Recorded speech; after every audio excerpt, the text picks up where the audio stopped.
Good morning, all of you. How are you? I hope you all are fantastic. I, Priyanka, welcome to all on online EVS class at home. Today we are going to cover day 10 of unit 5, disasters and personal safety. In our previous classes, we have discussed about what is disaster, disaster क्या होता है, disaster कितनी type का होता है, like natural disaster and man-made disaster, और जो हमारे डिजास्टर्स होते हैं कुछ हमारे वेदर रिलेटेड होते हैं एंड कुछ हमारे अर्थ रिलेटेड भी होते हैं. Understand? So what are these are the disasters.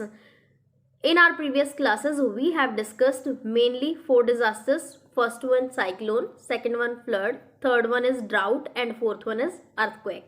ये 4 disasters हम कर चुके हैं, जिसमें हमने क्या क्या किया कि फ्लड क्या होता है, साइक्लोन क्या होता है और हमारा अर्थक्वेक क्या होता है एंड जो हमारा ड्राउट है वो क्या होता है.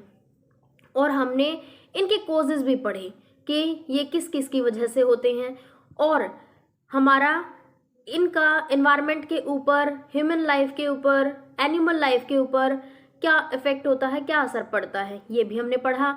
और हम ये जो डिज़ास्टर्स हैं इनसे होने वाले डैमेज और डिस्ट्रक्शंस को कैसे कम कर सकते हैं, कैसे हम मिनिमाइज कर सकते हैं. We have done it in our previous classes. Today we will revise. जो हमने आज तक पढ़ा है वो आज हम रिवाइज करेंगे. Okay, let's start about the disasters. Can you tell me what is a disaster? Disaster, आपदा, डिज़ास्टर. ओके, जो डिज़ास्टर है वो क्या होते हैं? A disaster is a sudden accident और a calamity that causes injury, loss of life और great damage to property and nature. जो डिज़ास्टर होते हैं वो सडन एक्सीडेंट होते हैं और जिसके कारण क्या क्या होता है? इंजरी होती है, लॉस ऑफ लाइफ और great damage to property and nature. Nature का और प्रॉपर्टी का काफ़ी नुकसान होता है. And when disasters occur naturally, और जब डिज़ास्टर हमारे अपने आप होते हैं तो हम उनको नेचुरल डिज़ास्टर्स बोलते हैं. और अगर ह्यूमन एक्टिविटी, ह्यूमन एक्शन से अगर हमारा डिज़ास्टर होता है तो उसको हम मैन मेड डिज़ास्टर बोलते हैं. Okay, now the natural disasters. जो नेचुरल डिज़ास्टर्स होते हैं जो अपने आप होते हैं नेचर में. Natural disasters include cyclones, floods, drought, earthquake and volcanic eruptions. What are these? These are the natural disasters. Okay, and when prolonged bad weather conditions cause disaster, they are called weather related natural disasters. जब हमारा जो मौसम है, मौसम खराब होने की वजह से हमारे जो डिज़ास्टर होते हैं उनको हम वेदर रिलेटेड नेचुरल डिज़ास्टर्स भी बोलते हैं. And what is the study of weather? Yes, meteorology. Study of weather is known as meteorology. और जो डिज़ास्टर्स हैं उनकी फोरकास्टिंग से हम पहले से भी हमें पता चल जाती है. जो मेटेरोलॉजिकल डिपार्टमेंट वाले होते हैं वो फाइंड आउट कर लेते हैं about the disasters. Okay, now weather related natural disasters have occurred regularly in the history of earth. जो हमारे वेदर रिलेटेड नेचुरल डिज़ास्टर्स हैं वो पहले से ही होते आ रहे हैं. और ये किसकी वजह से होते हैं? इनमें जो एक मेन रीज़न है that is global warming. What is global warming? The increasing of CO2 level in the atmosphere is known as global warming. Okay, global warming. In ancient years the burning of coal and petroleum and deforestation have increased dramatically. Due to this, Earth's temperature is rising every year and the planet is warming up faster than any time in the known history of the Earth. This is called global warming. तो जो global warming है उसमें हमारे main जो reason है वो क्या क्या है ग्लोबल वार्मिंग होने के? Yes, burning of coal and petroleum. And second thing is deforestation. Now you will tell me list the causes and effects of global warming. आपको ग्लोबल वार्मिंग के causes और effects बताने हैं. Yes, the causes of global warming are deforestation and burning of fossil fuels. These are the main causes of global warming. And what are the effects? Yes, climate change and increase in sea level. These are the main effects of global warming. Now the cyclones. Cyclone क्या होता है? Yes, very high speed wind accompanied with rain are called cyclones. You can see in the picture. Spiral, जो हमारा cyclone होता है उसकी कैसी shape होती है? स्पाइरल शेप होती है. ओके. और ग्रीक में इसका क्या मीनिंग होता है? Twist. Understand. In India the states of West Bengal, Odisha and Andhra Pradesh are prone to cyclones. India में कौन कौन से स्टेट में साइक्लोन आने के चांसेस ज़्यादा रहते हैं? वेस्ट बंगाल, ओडिशा, आंध्र प्रदेश, क्योंकि ये हमारे सी कोस्ट के पास होते हैं. Understand. Now the effects of cyclone. Cyclone आने की वजह से क्या क्या होता है? Trees get uprooted. जो हमारे ट्रीज हैं वो उखड़ जाते हैं, उनकी रूट्स उखड़ जाती हैं. और roof tops get blown away. जो रूफ टॉप्स हैं छतें उड़ जाती हैं. And vehicles get overturned. जो हमारे व्हीकल्स होते हैं वो पलट जाते हैं. Houses, farms and crops are destroyed. House, farm और जो हमारे क्रॉप्स हैं वो सारी की सारी तहस नहस हो जाती हैं. And many humans as well as animal lives are lost. और बहुत सारे जो एनिमल्स हैं, ह्यूमन बींग्स हैं, उनकी डेथ हो जाती है. Electricity, phone lines and network towers can get damaged. और इन सब को भी काफ़ी नुकसान होता है. ये हमारे जो पोल्स वगैरह हैं वो भी गिर जाते हैं. Now the minimizing damage caused by cyclones. Cyclone से होने वाले जो नुकसान हैं उनको हम कैसे कम कर सकते हैं? तो first one is houses are strong. यानी कि जो हम हाउस बनाते हैं वो हमारे स्ट्रोंग होने चाहिए, वेल बिल्ट होने चाहिए. And can withstand with heavy wind and rain. यानी कि वो इतने स्ट्रोंग होने चाहिए कि अगर बहुत ज़्यादा तेज़ स्पीड से विंड आती है, रेन आती है, तो वो उसको टॉलरेट कर लें. And trees in cyclone prone areas can be monitored to ensure that have strong roots. जो ट्रीज ग्रो करने चाहिए वो कैसे होने चाहिए? स्ट्रॉन्ग रूट्स वाले होने चाहिए. और सभी जो हाउसेज हैं तो उनमें well stocked first aid kit हमेशा अवेलेबल होनी चाहिए. और जो लोग हैं उनको वार्निंग्स हैं, अपडेट्स हैं, एमरजेंसी सिचुएशन के टाइम पे वो सुनते रहना चाहिए. Okay. And in case of a cyclone warning, all vehicles should be parked under a solid shelter and all windows and doors should be shut. सभी जो खिड़की दरवाजे हैं वो बंद रखने चाहिए और जितने भी हमारे व्हीकल्स होते हैं उनको solid shelter के नीचे हमें पार्क कर देना चाहिए. Understand what are these? These are the minimizing damage caused by cyclones. Now you will tell me, where do cyclones form? cyclone कहाँ फॉर्म होते हैं and what can you do to minimize the effects of cyclones.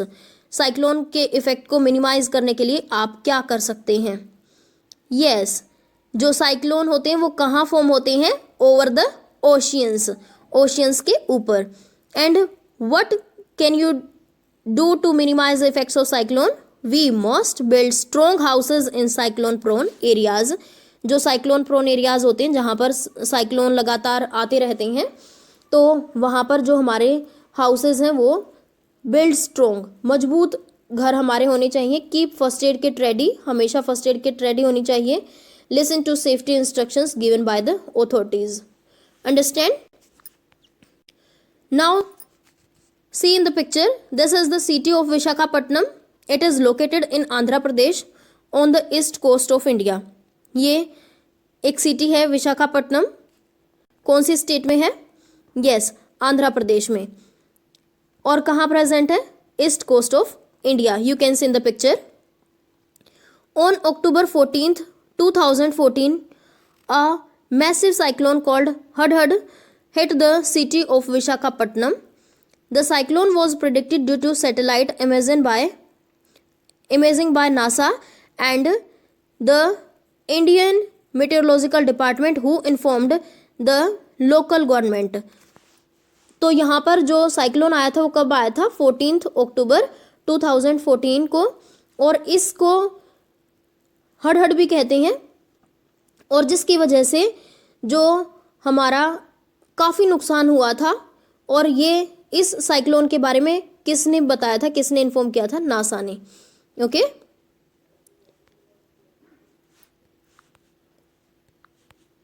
The government took immediate action as they knew the cyclone was approaching. जो government है उसने तुरंत action लिया, और जिसकी वजह से जो साइक्लोन के दौरान जो हमारी इमरजेंसी सिचुएशन के टाइम पे, जैसे घरों को इवैक्यूएट करवाना, घरों को खाली करवाना, या फिर जो हमारी इम्पोर्टेंट प्रॉपर्टी है उसको भी हम क्या कर देते हैं, one place to another place उसको भेज देते हैं। तो इस टाइप से उन्होंने काफ़ी एक्शंस लिए। They started broadcasting the information over radio and TV. Radio और टीवी पे उन्होंने ब्रॉडकास्टिंग की। Fisherman were asked not to go into the sea. और फिशरमैन जो थे उनको भी मना किया कि आप सी में नहीं जाएंगे। Citizens were advised against going out during the cyclone. और जो जितने भी वहाँ पर सिटीजन्स थे उनको भी मना किया कि आप साइक्लोन के दौरान बाहर नहीं निकलेंगे। तो जिसकी वजह से कुछ हद तक जो साइक्लोन है उससे होने वाले जो डैमेज हैं उनको मिनिमाइज किया जा सके। तो जो गवर्नमेंट है उन्होंने तुरंत एक्शन इसीलिए लिया। Okay, the main highways were closed. जितने भी मेन हाईवेज थे उनको क्लोज किया। Relief camps were set up and thousands of people were evacuated from coastal areas at the relief camps. Food, water and medicines were arranged. जो main highways हैं वो बंद कर दिए गए और जो रिलीफ कैंप्स थे वो सेटअप किए गए, जिसकी वजह से जो हमारे इंजर्ड लोग हैं उनको प्रॉपर मेडिकेशन मिले। और कुछ जो कोस्टल एरियाज में जो घर थे तो उन घरों को खाली करवा दिया गया। इवैक्यूएटेड मीन्स खाली करना। और जो रिलीफ कैंप्स हैं उनमें फूड, वाटर और मेडिसिन्स सब कुछ अरेंज किया गया था। You can see in the picture. The cyclone caused a lot of damage and destruction. जो साइक्लोन है उसकी वजह से बहुत सारे डैमेज और डिस्ट्रक्शंस होते हैं, नुकसान होते हैं। As soon as cyclone stopped, local authorities started clearing the main roads. और जैसे ही साइक्लोन ख़त्म हुआ तो जल्दी से लोगों ने क्या किया, जो अथॉरिटीज़ के जो लोग थे उन्होंने जो रोड्स थे उनको क्लीन किया। And telephone and power lines were rebuilt. और जो टेलीफोन और पावर लाइंस हैं उनको दोबारा से बिल्ड किया। And highways were reopened for the public to use. और हाईवेज जो थे उनको फिर से खोला गया। You can see in the picture. Picture में आप देख रहे हो कि जो रोड है वो कैसा हो गया है। And now you can see. Okay, now natural lack of rainfall. Some places naturally receive very little और no rainfall. This is one of the natural causes of drought. जो drought है, what is drought? जो drought होती है that is a situation where there is no rainfall for a long period of time is known as drought. Okay, तो जो drought है उसमें हमारा main जो cause है वो क्या हो सकता है, natural lack of rainfall, over use of ground water. अगर हम ground water को ज़्यादा use करेंगे तो that is also main cause. Ground water is water stored beneath the earth's surface, and when we overuse groundwater it is not available in times of need. अगर हम ground water को ज़्यादा access में use करेंगे तो एक time ऐसा आएगा कि हमारे लिए जो फ्रेश वाटर है वो बिल्कुल भी नहीं रहेगा। Third thing that is deforestation and global warming. Human activity like deforestation is one of the biggest causes of drought. Global warming is changing weather patterns leading to less or no rainfall in some areas. जो human activities हैं like deforestation. What is deforestation? Reckless cutting down of trees is known as deforestation. तो जिसकी वजह से भी हमारा जो drought है उसके आने के जो चांसेस हैं वो ज़्यादा होते हैं. और ग्लोबल वार्मिंग की वजह से क्या होता है, हमारा जो वेदर में जो चेंजेस आते हैं और जिसकी वजह से हमारा CO2 का लेवल इंक्रीज हो जाता है तो काफ़ी लंबे टाइम तक बारिश नहीं आती है. तो what is that is drought. Okay, what can be some of the effects of drought. जो ड्राउट है उसके क्या क्या इफेक्ट्स हो सकते हैं. No water for domestic use. हमारे जो घरों में हमारी डेली रूटीन एक्टिविटीज़ के लिए जो हमें पानी चाहिए तो हमें वो भी अवेलेबल नहीं होगा. During a drought there is no water for to domestic use, so all activities like cleaning, washing etc. are affected. Second, no water for crops, crops जो हमारी ग्रो होती हैं वाटर से ही ग्रो होती हैं, तो अगर उनको पानी नहीं मिलेगा तो हमारा जो क्रॉप्स हैं वो ग्रो नहीं होंगी। During a drought there is no water to grow crops and which leads to food shortage, और जिसकी वजह से जो हमारा फूड है उसकी भी शॉर्टेज हो जाएगी, कमी हो जाएगी। Understand? Loss of life due to shortage of water and food many animal and human lives are lost during droughts, और लॉस ऑफ लाइफ यानी कि बहुत सारे जो एनिमल्स हैं और जो हमारे ह्यूमन बींग्स हैं वो मर जाते हैं, उनकी डेथ हो जाती है, क्योंकि अगर स्टारवेशन भूखमरी आ जाती है तो जो लोग हैं वो भूख से और प्यास से दोनों से उनकी डेथ हो जाती है। Now minimizing the effects of drought, drought को मिनिमाइज करने के लिए हम क्या क्या कर सकते हैं? Judicious use of ground water, ground water को हमें ज़्यादा ओवर यूज़ नहीं करना चाहिए। Store rain water whenever possible, और जहाँ पॉसिबल हो सके हमें रेन वाटर को स्टोर करके रखना चाहिए। प्लांट मोर ट्रीज, ज़्यादा से ज़्यादा ट्रीज हमें ग्रो करने चाहिए। Reduce burning of fossil fuels, और जो फॉसिल फ्यूल्स हैं उनको कम से कम बर्न करना चाहिए। Now you will tell me, drought is a condition when an area receives a lot of rainfall or little or no rainfall? Yes, little or no rainfall is the correct answer. Now next question, is storing rainwater a good idea to minimize the effects of a drought? If yes, how can you use this water? Yes, storing rainwater is a good idea to minimize the effects of a drought. This water can be used for washing, cleaning and watering plants. क्योंकि अगर हम rain water को store करके रखेंगे तो हम उसको बाद में यूज कर सकते हैं washing. Now the flood, what is flood? When there is excessive rainfall for long period of time, that is known as flood. Now the causes of flood, first one, cloud burst, when there is intense rainfall over a small area, there is not enough time for all the water to drain. This can cause the area to flood. You can see in the picture, cloud burst की वजह से यहाँ पर flood आई है। Now clogged drains, that is also a cause of flood. People throw waste and plastic on the street or in drains. This waste blocks the drains and water cannot flow through them, causing flooding. You can see in the picture, जो waste है, जो garbage है वो हमारा collect हो गया water में, और जिसकी वजह से हमारा जो ड्रेन है वो क्लॉग्ड हो गया है, ब्लॉक हो गया है, और जो पानी है वो one side to another side pass नहीं हो रहा है, तो जिसकी वजह से फ्लड आई है। Now the third one, that is deforestation. The roots of trees hold the soil together and prevent erosion. When we cut down trees, the soil is unable to hold water in it, causing flooding. You can see in the picture, अगर हम reckless cutting down of trees करेंगे तो जिसकी वजह से हम erosion को prevent नहीं कर पाएंगे, और जो रूट्स हैं वो भी वाटर को होल्ड नहीं कर पाएंगी, क्योंकि ट्रीज तो हमारे रहेंगे नहीं, तो जिसकी वजह से फ्लड आने के जो चांसेस है वो इंक्रीज हो जाते हैं। Now the effects of floods, damage to property, हमारी जो प्रॉपर्टी है उसका नुकसान होता है। Floods cause great damage and destruction to houses, roads and other property. You can see in the picture. Now the loss of life. Floods cause the death of many animals and human beings. Flood की वजह से बहुत सारे जो human beings हैं और animals हैं उनकी death हो जाती है। Spread of diseases. Flood water remains in places for a very long time. This leads to the breeding of mosquitoes, which can spread diseases like malaria and dengue.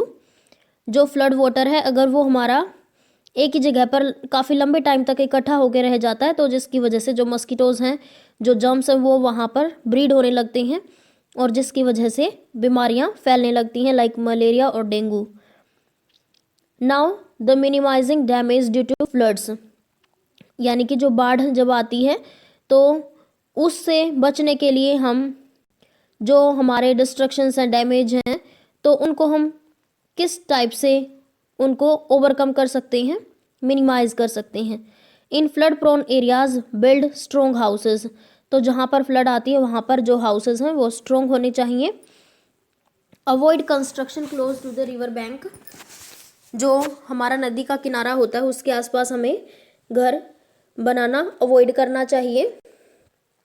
Do not throw garbage on to the streets and in drains, और जो garbage है वो हमें गलियों में और drains में नहीं फेंकना चाहिए। Plant more trees in flood prone areas, और जो फ्लड प्रोन एरियाज हैं वहाँ पर हमें ज़्यादा से ज़्यादा प्लांट और ट्रीज ग्रो करने चाहिए। Now you will tell me how do clog drains cause floods, जो क्लॉग ड्रेन्स हैं वो फ्लड कैसे कोज करते हैं। And why should we not build houses on river banks, जो हमें रिवर बैंक के पास घर हैं वो क्यों नहीं बनाने चाहिए। सो हमारा आंसर क्या होगा, how do clogged drains cause floods, the garbage in the drains does not let water to pass, this can lead to flooding, क्योंकि जो गार्बेज है वो हमारे ड्रेन्स को ब्लॉक कर देगा और जिसकी वजह से जो वाटर वो पास नहीं होगा। Next one, because water may overflow from rivers and cause damage to these houses, क्योंकि जब बाढ़ आती है तो जो हमारी रिवर्स हैं वो ओवरफ्लो होने लगती हैं और जिसकी वजह से हमारे जो हाउसेज हैं वो डैमेज हो सकते हैं, तो इसीलिए हमें रिवर बैंक के पास जो हाउसेज हैं वो बिल्ड नहीं करने चाहिए। Okay, now the layers of the earth, there are mainly 3 layers of earth are present, crust, mantle and core. Core is divided into 2 parts, outer core and inner core. Now the tectonic plates, जो tectonic plates हैं वो क्या होती हैं, the earth's crust is made up of plates that move very slowly and these are called tectonic plates. जो हमारी earth crust है वो हमारी प्लेट से बनती है और वो आपस में ज्वाइन होती हैं, you can see in the picture, और ये धीरे धीरे मूव करती हैं, आपको दिख रहा है पिक्चर में। So what are these are the tectonic plates. Tectonic plate movements, जो टेक्टोनिक प्लेट है वो कैसे मूव करती हैं, one plate is forced over another plate, you can see the plates are forced apart and the plates slip by each other. Now the epicentre and hypocentre, first of all I will tell you hypocentre is the point where the earthquake originate, जो earthquake है वो कहाँ से originate होता है, hypocentre से, और hypocentre के just above the earth surface हमारा क्या होता है, एपिसेंटर होता है। Epicentre is the point on the earth surface directly over the hypocentre. Okay, now the measurement of earthquakes, जो अर्थक्वेक है उसको हम कैसे मेजर करते हैं, with the help of Richter scale. Richter scale is an instrument that is used to measure earthquake. If the value is 1 2 then the intensity of earthquake will be weak, और अगर 3 और 4 की होगी तो हमारे earthquake की intensity moderate होगी, medium होगी।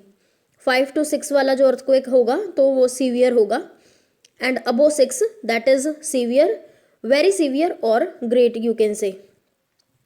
Earthquakes are measuring using a Richter scale. An earthquake that measures over 6 on the Richter scale is very severe or great. Okay, now what to do during an earthquake, जब earthquake आता है तो हमें क्या करना चाहिए, drop, cover, hold on, तो ये जो स्टेप्स हैं ये हमें फॉलो करने चाहिए। वी शुड ड्रॉप, कवर, किसी भी जो हमारा स्ट्रॉन्ग ऑब्जेक्ट है उसके नीचे हमें अपने आप को कवर कर लेना चाहिए और होल्ड करके रखना चाहिए उसको भी, ताकि वो हिले ना। Understand. If you are inside तो आपको क्या करना चाहिए, if you are outside then what you should do. If you are indoors, अगर आप घर के अंदर हैं, move away from furniture then can fall on you. If you are outdoors, move to a clear area away from buildings and trees. Okay, now you will tell me earthquake is a dash. Earthquake क्या है, अर्थ related natural disaster, weather related natural disaster.